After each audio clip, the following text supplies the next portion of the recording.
Dear students, last video में हम लोग प्रॉब्लम कर रहे थे टेलीस्कोपिक सीरीज़ की इन्वर्स ट्रिग्नोमेट्रिक फंक्शंस में। उसी सीरीज़ को आगे कंटिन्यू करते हुए अब हम लोग करेंगे प्रॉब्लम टेलीस्कोपिक सीरीज़ की प्रॉब्लम फैक्टोरियल और बाइनोमियल कोफिशिएंट के टर्म्स में। एक तरह से टेलीस्कोपिक सीरीज़ का हम लोग यूज करेंगे फैक्टोरियल और बाइनोमियल कोफिशिएंट्स की प्रॉब्लम में। टेलीस्कोपिक सीरीज में करते क्या थे, सीरीज का जनरल टर्म लिखते थे, जनरल टर्म को दो सिमेट्रिकल डिफरेंस फॉर्म में ब्रेक करते थे। अब क्या होगा, पिछली बार प्रॉब्लम में जनरल टर्म में इनवर्स ट्रिग्नोमेट्रिक फंक्शन यूज हो रहा था, अब की बार जनरल टर्म में फैक्टोरियल का टर्म्स आएगा। क्या आएगा? तो इसको पहले तो थोड़ा हम फैक्टोरियल के बारे में समझ लेते हैं। अबाउट फैक्टोरियल,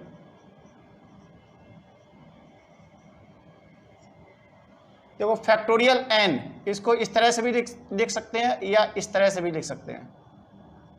ये होता है 1 2 3 से लेके n-1 इंटू n, 1 से लेके n तक के नेचुरल नंबर्स का प्रोडक्ट, 1 से लेके n तक के नेचुरल नंबर्स का प्रोडक्ट। जैसे फैक्टोरियल 5 की बात करें तो फैक्टोरियल 5 हो जाए 1 2 3 4 5, जो कि 120 आएगा। फैक्टोरियल 0 को तुम लोग अलग से याद कर लेना, फैक्टोरियल 0 1 होता है। ये वैल्यू तुमको मालूम होनी चाहिए।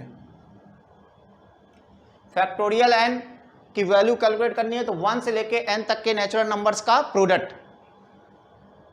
फैक्टोरियल 5 की अगर वैल्यू निकालते हैं तो 1 2 3 4 5 से 5 तक का प्रोडक्ट 120 आएगा। फैक्टोरियल 0 अलग से याद कर लेना है, इसको हम फैक्टोरियल 0 इस तरह भी लिख सकते हैं। और आगे बढ़ते हैं। देखो अगर हम फैक्टोरियल n को देखें तो फैक्टोरियल n है क्या, 1 2 3 4 5 dot dot dot n-1 into n। क्या हम एक फैक्टोरियल को दूसरे उससे छोटे फैक्टोरियल में लिख सकते हैं कि नहीं? बिल्कुल लिख सकते हैं। अगर हम इस वैल्यू को देखें तो n को अगर अलग कर लें तो n इंटू ये क्या बन जाएगा, n-1 का फैक्टोरियल। देखो फैक्टोरियल n को हम लोग क्या लिख सकते हैं, n इंटू n-1 का factorial.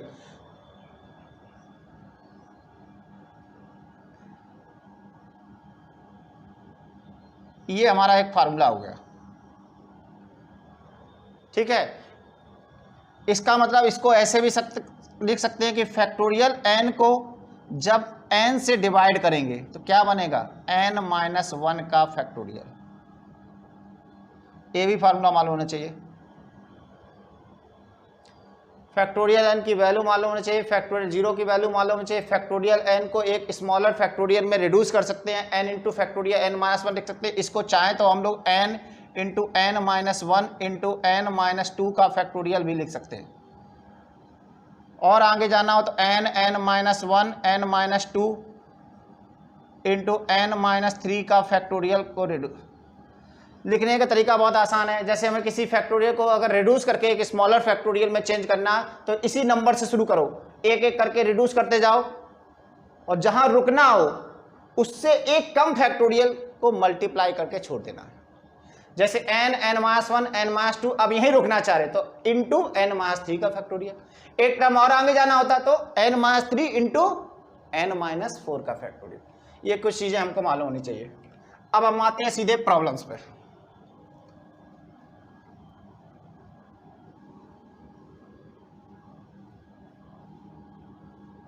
Some of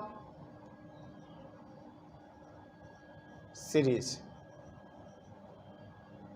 calculate sum of series, summation r equal to 1 से लेके 100 तक, r इंटू फैक्टोरियल r, इस सीरीज का सम निकालना है। इस वीडियो में तुम लोग ध्यान देना, हम प्रॉब्लम को पूरा सॉल्व नहीं कर रहे हैं, हम बस केवल जनरल टर्म को दो डिफरेंस फॉर्म में ब्रेक करना सिखा रहे हैं। पूरा सॉल्व करते हैं काफ़ी समय लग जा रहा है तो वीडियो में कम प्रॉब्लम हो पा रही है, इसलिए हम केवल ये सिखाना चाह रहे हैं कैसे जनरल टर्म को दो सिमेट्रिकल डिफरेंस फॉर्म में ब्रेक करेंगे। तो जैसे हमारे सामने ये सीरीज है, हमें इस सीरीज के 100 टर्म का सम निकालना। तो ये हमारा हो गया क्या, जनरल टर्म। तो इस सीरीज का जनरल टर्म हो गया T R, R into factorial R. ध्यान देना, अब हम इसको दो पार्ट में ब्रेक करेंगे। एक पार्ट यहां आएगा माइनस, एक दूसरा पार्ट यहां आएगा। दो सिमेट्रिकल डिफरेंस फॉर्म में ब्रेक करना है। तो हमको ये देखना कि ये दोनों पार्ट कैसे डिसाइड करेंगे। देखो ये फैक्टोरियल आ रहा है, इसमें से कोई पार्ट अलग या ऐड नहीं किया जा सकता, केवल इसी को हम दो पार्ट में ब्रेक करना चाह रहे हैं। तो हम यहां करेंगे क्या, इस नंबर को दो पार्ट में ब्रेक करेंगे। इस नंबर को क्या, आर को दो पार्ट में ब्रेक करेंगे, डिफरेंस फॉर्म में चेंज करेंगे। इस प्रकार से चेंज करेंगे कि यहां जो पहला नंबर हो, इससे जब फैक्टोरियल आर मल्टीप्लाई हो, इस नंबर से जब फैक्टोरियल आर मल्टीप्लाई हो तो वो एक नया फैक्टोरियल जनरेट कर दे। तो तुमको अगर फार्मूला पिछला पता है कि फैक्टोरियल एन कितना होता था, N into N minus one का फैक्टोरियल। तो इसको हम ऐसे भी कह सकते हैं कि जब एन माइनस वन का फैक्टोरियल एन से मल्टीप्लाई होता है तो वो फैक्टोरियल एन जनरेट करता। मतलब कोई फैक्टोरियल अपने जस्ट आगे वाले नेचुरल नंबर से जब मल्टीप्लाई होगा तो एक नया फैक्टोरियल जनरेट करेगा। तो अगर हम इस फैक्टोरियल आर को इस नंबर से मल्टीप्लाई करें तो वो एक नया फैक्टोरियल जनरेट करना चाहिए। यहां दोनों फैक्टोरियल के ही टर्म आने चाहिए। तो ये किस नंबर से मल्टीप्लाई करके फैक्टोरियल जनरेट कर सकता है, आर प्लस वन से। तो यहां पर एक नंबर हमने आर प्लस वन लिख लिया और दूसरा नंबर तो अपने आप डिसाइड हो जाए। जब इस आर की वैल्यू को आर प्लस वन यहां लिख लेंगे तो यहां क्या बचेगा, वन।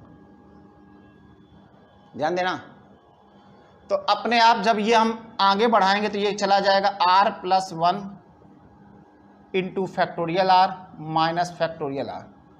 ये तुम्हारा बन जाएगा factorial of R plus one minus factorial of R. ये टी आर आ गया। ध्यान देना, ये टी आर तुम्हारा सिमेट्रिकल फॉर्म में चेंज हो गया। हमें आर इक्वल टू 1 से लेके 100 तक के टर्म्स का सम निकालना था। तो टी वन हो जाएगा हमारा फैक्टोरियल 2 माइनस फैक्टोरियल 1, टी टू हो जाएगा फैक्टोरियल 3 माइनस फैक्टोरियल 2 डॉट डॉट डॉट। इसी तरह 300 हो जाएगा फैक्टोरियल 101 माइनस फैक्टोरियल 100। इसको ऐड कर देंगे, ऐड कर देंगे तो ये समीशन की वैल्यू आ जाएगी एस 100 कितना, फैक्टोरियल 101 माइनस फैक्टोरियल 1। ये कैंसिलेशन होगा इस तरह से। हम केवल तुमको टी आर को सिमेट्रिकल डिफरेंस फॉर्म में चेंज करना सिखाएंगे। ठीक है बच्चों, आगे आते हैं नेक्स्ट प्रॉब्लम पे। इसको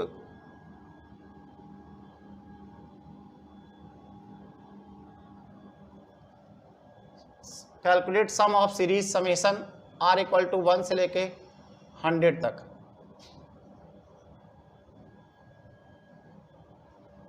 are upon factorial R plus 1, इसकी वैल्यू निकालनी। एक बात ध्यान दो, जब भी फैक्टोरियल एन किसी नंबर से मल्टीप्लाई कर रहा और वो एक नया फैक्टोरियल बनाना चाह रहा, तो अगर हम यहाँ पर n प्लस 2 लिख देंगे तो n प्लस 2 से मल्टीप्लाई होकर फैक्टोरियल n एक नया फैक्टोरियल जनरेट नहीं कर सकता। ये तभी जनरेट कर सकता है जब यहाँ n प्लस 1 हो। देखो n प्लस 1 होना जरूरी है, क्योंकि अगर ये n प्लस 1 से मल्टीप्लाई होगा तो ये फैक्टोरियल n प्लस, अगर n प्लस 2 भी आएगा कोई दिक्कत नहीं। मतलब जो जिस नंबर का ये फैक्टोरियल उसके आगे के नेचुरल नंबर से अगर मिलेंगे लगातार तो ये एक नया फैक्टोरियल जनरेट कर देगा। लेकिन बीच में अगर गैप होके मिलेगा तो ये फैक्टोरियल जनरेट नहीं कर पाएगा। तो हमेशा ध्यान रखते हैं जनरल टर्म में जब भी ब्रैकेट के बाहर कोई फैक्टोरियल है तो उस ब्रैकेट के भीतर उसके जस्ट आगे वाले नंबर जनरेट करते हैं। ठीक, आगे बढ़ते हैं। दूसरी बात, अगर फैक्टोरियल का टर्म डिवाइड हो रहा तो यहां बताओ कौन सा नंबर हो जिससे ये फैक्टोरियल n का टर्म इस नंबर को डिवाइड करे तो एक नया फैक्टोरियल जनरेट। देखो जब मल्टीप्लाई होता है तो एक आगे वाला नंबर चाहिए होता है, डिवाइड होगा तो ये सेम नंबर चाहिए होगा। कितना, सेम। जब सेम नंबर ऊपर मिलेगा तो ये जनरेट हो जाएगा 1 upon factorial n minus 1। Multiply होगा तो उसके जस्ट आगे के नेचुरल नंबर्स मिलने चाहिए, कंजुगेटिव नेचुरल नंबर्स मिलने चाहिए, तो वो एक नया फैक्टोरियल जनरेट कर देगा। और जब ये फैक्टोरियल का टर्म डिवाइड होगा तो सेम नंबर मिलना चाहिए, या n into N minus 1 upon factorial n मिले, ये भी इसमें भी हो जाएगा। देखो n जस्ट कैंसिल हो जाएगा, n माइनस 1 वो भी कैंसिल हो जाता है, ये एक नया फैक्टोरियल बना देगा क्या, n माइनस 2। ठीक है, तो अब हम इस पे आते हैं, इसका जनरल टर्म क्या है, r upon factorial r plus 1। अब हम इसको दो पार्ट में ब्रेक करें, तो इस पार्ट को हमें दो पार्ट में ब्रेक करना है और दोनों पार्ट सिमेट्रिकल होने चाहिए। देखो जब हम इस r को दो पार्ट में ब्रेक करेंगे और इन दोनों को अलग अलग डिवाइड करेंगे तो ये एक नया फैक्टोरियल बनाना चाहिए। तो फैक्टोरियल r प्लस 1 किस नंबर को डिवाइड करके एक नया फैक्टोरियल जनरेट कर सकता है, वो नंबर सेम होना चाहिए। तो इसका मतलब है कि यहां पर वो नंबर आएगा r प्लस 1 और यहां वो नंबर क्या हो जाएगा 1। अब दोनों नंबर को अलग अलग कर लो, r plus 1 divided by factorial r plus 1 minus 1 divided by factorial r plus 1, और देखो ये बन जाएगा तुम्हारा 1 अपॉन फैक्टोरियल r और ये बन जाएगा 1 अपॉन फैक्टोरियल r प्लस 1। ये सिमेट्रिकल हो गया। अगर हम इसको Vr नाम देंगे तो ये Vr प्लस 1 हो गया, सिमेट्रिकल फॉर्म हो गया। इसके आगे की प्रॉब्लम हम नहीं सॉल्व करा रहे, तुम लोग r इक्वल टू 1 से लेके 100 तक की वैल्यूज दे देना, टर्म्स को ऐड कर देना। r इक्वल टू 1 2 3 से लेके 100 तक की वैल्यू देना और सभी टर्म को ऐड कर देना, इस सीरीज का सम कैलकुलेट हो जाएगा। ठीक है, देख लो सब लोग। नेक्स्ट प्रॉब्लम पे आते हैं, ये है शायद क्वेश्चन नंबर 3। यार इस वीडियो में हम क्वेश्चन को कंप्लीट सॉल्व नहीं कर रहे हैं, हम उसका ट्रिक बता रहे हैं कैसे जनरल टर्म को दो सिमेट्रिकल डिफरेंस फॉर्म में ब्रेक करें। पूरा प्रॉब्लम तुम जब जनरल टर्म ब्रेक हो जा रहा है तो उसमें r की वैल्यू 1 से लेके जहाँ तक समेशन की लास्ट वैल्यू है वो सभी वैल्यू दे के टर्म्स को ऐड कर देना। वो इतने बार हम लोग कर चुके हैं पिछली प्रॉब्लम्स में, इसलिए वो पार्ट नहीं कर रहे, समय बचा रहे हैं, नहीं तो क्वेश्चन में टाइम काफ़ी चला जा रहा है। तो इसका जनरल टर्म लिखते हैं TR, यही TR क्या है, r square plus 3r plus 3 और ये फैक्टोरियल r प्लस 1। तरीका सीखना कि कैसे करते हैं। देखो हमें इस पार्ट को दो पार्ट में ब्रेक करना होगा, एक पार्ट यहाँ होगा माइनस यहाँ एक दूसरा पार्ट होगा। अधिकांश हम लोग कोशिश क्या करते हैं, पहले पार्ट की चिंता करते हैं और दूसरा पार्ट अपने आप एडजस्ट हो जाता है। बाद में दोनों पार्ट का जब फाइनल बने तो वो सिमेट्रिकल होना चाहिए। सिमेट्रिकल मतलब किसी एक का नाम रखें तो दूसरा अपना नाम खुद डिसाइड। यहाँ एक पार्ट आएगा और यहाँ दूसरा पार्ट आएगा, बीच में डिफरेंस ये। तो हमें अधिकांश प्रॉब्लम में पहला वाला पार्ट सेट करना होगा, दूसरा वाला पार्ट अपने आप सेट हो जाए। और ये कैसे सेट होगा ये इस बात पे डिपेंड करेगा कि बाहर कौन सा फैक्टोरियल मल्टीप्लाई हो रहा। तो यार जब फैक्टोरियल r प्लस 1 मल्टीप्लाई हो रहा तो हम यहाँ पर प्रैक्टिस करते हैं पहले कि कैसे ये फैक्टोरियल r प्लस 1 है। तो देखो यहाँ पर जब दो टर्म होंगे, जब ये डिफरेंस फॉर्म में चेंज होगा तो इसमें भी फैक्टोरियल का टर्म आएगा और इसमें भी। यार ये जनरल टर्म में फैक्टोरियल का टर्म है, जब ये दो सिमेट्रिकल डिफरेंस फॉर्म में ब्रेक होगा तो दोनों टर्म्स में फैक्टोरियल का टर्म आना बहुत जरूरी है। अब ये फैक्टोरियल जाके इस टर्म से मल्टीप्लाई होगा, तो अगर ये इस टर्म से मल्टीप्लाई होगा और एक नया फैक्टोरियल जनरेट करना है तो ये फैक्टोरियल r प्लस 1 है, तो इसके जस्ट आगे का नंबर यहां होना चाहिए। मतलब यहां पर r प्लस 2 होना जरूरी है। क्या यहां पर r प्लस 2 का होना बहुत जरूरी है। मतलब इस जगह r प्लस 2 तो हो गई होगा। हाँ, अब बाकी क्या हो सकता है यार, बाकी ये हो सकता है कि r प्लस 2 के साथ r प्लस 3 हो जाए। ये हम अटेम्प्ट मार रहे हैं, ऐसा नहीं है कि जरूरी एक फैक्टर r प्लस 2 का होना जरूरी है जिससे फैक्टोरियल r प्लस 1 इससे मल्टीप्लाई होके एक नया फैक्टोरियल। दूसरा टर्म r प्लस 3 हो सकता है, r प्लस 7 भी हो सकता है, ये दूसरा टर्म कुछ भी हो सकता है। अब चूंकि ये क्वाड्रेटिक है r में तो ये श्योर है कि यहां r के दो लीनियर फैक्टर होंगे, एक r प्लस 2 होगा, दूसरा वाला कुछ भी हो सकता है। तो हम अटेम्प्ट मार सकते हैं कि पता है अगर ये r प्लस 2 हो जाए, ये r प्लस 3 हो जाए तो दोनों का प्रोडक्ट कितना हो रहा है, r square plus 5r plus 6 हो रहा है। बोलो, तो अगर ये 5r square R square plus 5r plus 6 इन दोनों नंबर्स का प्रोडक्ट हो रहा, जबकि वैल्यू ये है, तो जो बची हुई वैल्यू इसको माइनस करो, कितना माइनस करना पड़ेगा, यहाँ 3r है जबकि यहाँ 5r, तो ये माइनस 2r हो जाएगा। यहाँ 6 है जबकि यहाँ क्या है 3, तो प्लस 3 माइनस, ये माइनस 3 हो जाएगा। अब ये जब इससे मल्टीप्लाई होगा तो factorial r plus 1 r plus 2 से मल्टीप्लाई होगा तो ये बन जाएगा r plus 3 into factorial r plus 2, लेकिन ये टर्म इससे मल्टीप्लाई होके कोई नया फैक्टोरियल नहीं जनरेट कर रहा और वो सिमेट्रिकल नहीं बन पा रहा। देखो ये जब इससे मल्टीप्लाई होगा तो r plus 2 into factorial r plus 1, factorial r plus 2 बन गया, r प्लस 3 यही रह गया, लेकिन ये वाला टर्म उस सिमेट्रिकल फॉर्म में चेंज नहीं हो पा रहा। ये वाला पता क्या बन रहा, 2r प्लस 3 और ये बन गया तुम्हारा फैक्टोरियल r प्लस 1, जो कि सिमेट्रिकल फॉर्म में नहीं चेंज हो पा रहा। इसका मतलब इसमें कुछ गड़बड़ हो रही है। तो जब अगर इसमें कुछ गड़बड़ हो रही है तो हमें बस केवल सेकंड पार्ट को चेंज करें। देखो यार गलती क्या हो रही कि इसमें जब दूसरा पार्ट है, अगर ये सिमेट्रिकल बनना है तो यहाँ 2 का फैक्टर नहीं होना चाहिए। 2 का ना होने का मतलब है कि यहाँ 2r नहीं, यहाँ सिर्फ r बचना चाहिए। तो अगर यहाँ सिर्फ r बचेगा तो इसके पास केवल 4r होगा, और अगर इसके पास 4r होगा तो वो कहीं ना कहीं r प्लस 2 का स्क्वायर बनेगा। क्या बनेगा, r, ये 2r नहीं बचना चाहिए।